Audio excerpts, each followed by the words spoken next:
ମୁଁ ଚନ୍ଦା ଚନ୍ଦା ହେଲି ବୋଲି କଣ ମୁଁ ମଣିଷ ନୁହଁ?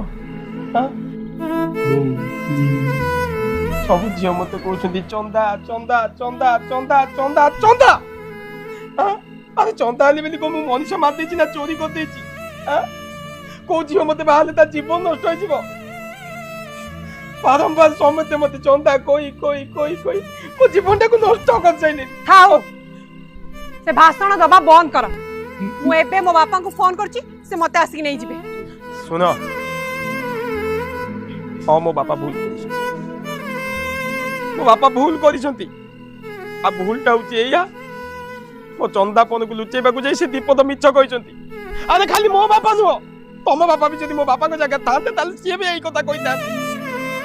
ଆରେ ସବୁ ବାପା ମା ଚାହାନ୍ତି କି ତାଙ୍କ ପିଲା ଛୁଆ ବାହା ହୁଅନ୍ତୁ, ଭବିଷ୍ୟତରେ ତାଙ୍କର ପିଲା ଛୁଆ ହଉ, ଆଉ ତାଙ୍କ ପିଲା ଛୁଆଙ୍କ ସହିତ ଖେଳି କୁଦିକି ତାଙ୍କ ଜୀବନ ଚାଲିଯାଉ।